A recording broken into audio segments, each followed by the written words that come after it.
we have just opened at the Great Rivers Biennial. This is the 7th time we've done this. The 3 artists on view, Nanette Boileau, Lyndon Barrois Jr, and Tate Foley, are all local artists who have been chosen by a cadre of national jurors.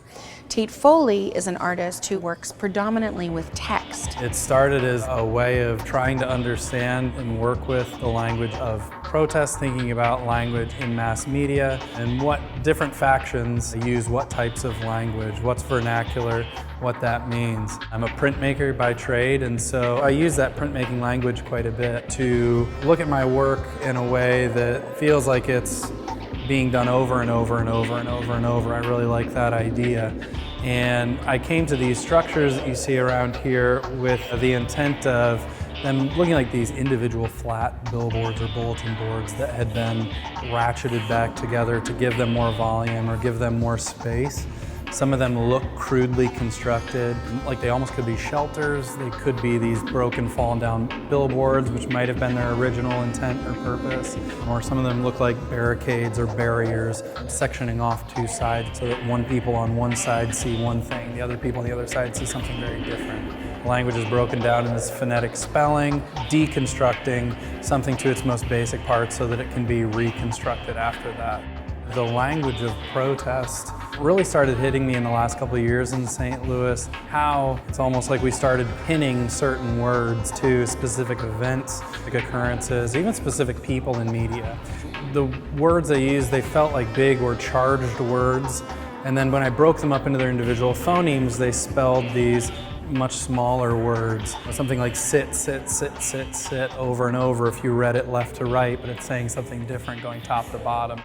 Lyndon Barrois Jr. has worked a lot with ideas of beings, identity. He's taken the sort of neighborhood asphalt basketball court and brought it into the white walls of the museum to make us think about interior, exterior, what is accessibility versus what is the museum. He has created for us a field of players that give you pieces of bodies and pieces of identity.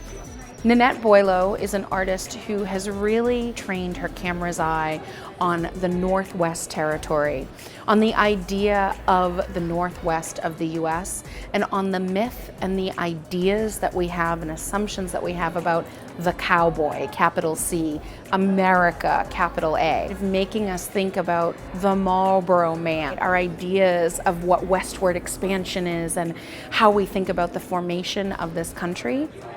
At CAM, we often talk about how important it is to bring the world to St. Louis and St. Louis to the world.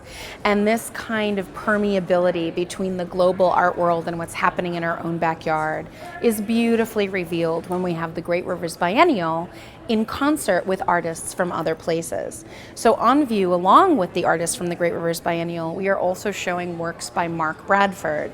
There's a wonderful, wonderful, extraordinary and moving piece by Mark called Receive Calls on Your Cell Phone from Jail. It starts basically with a merchant poster, neighborhood advertising that you'll see attached to cyclone fencing, plywood barricades, in any local middle class, lower working class, or poor neighborhoods. They're parasitic, they prey on people, and they're usually geared towards people in crisis. Receive calls on your cell phone from jail. It's made me think about African American men in prison. It's very disproportionate, and we know that the penal system itself needs to be overhauled.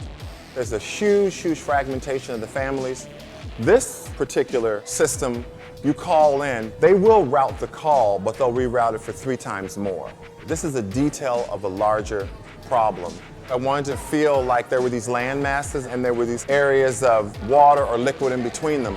That came about in the physical making of the work. I would build up the language and the text using a rope or a string, but then they started to feel very opaque, like a wall. And then I started to tear them off, to tear apart my own work. The text and the paper started to leave a trace and a residue. I started to think about families that were home and a loved one actually being in prison. What they had was a detail or a trace or a memory of that person. They never had the physical person.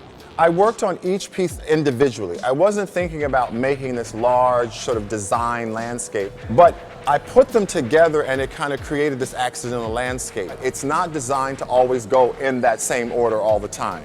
It shifts and that it moves and it doesn't become fixed, because I think that that's what landscapes do. They don't ever become fixed. I love serial repetition. I love things that are cumulative. I love things that are singular and belong to a group. I think that's what individuals are. We're both collective and singular at the same time. So taken all together, even though these projects are markedly different and these artists are markedly different, what you have is an extraordinary view of how each artist feels about the social and political state of the United States. It's a very, very moving and exciting exhibition.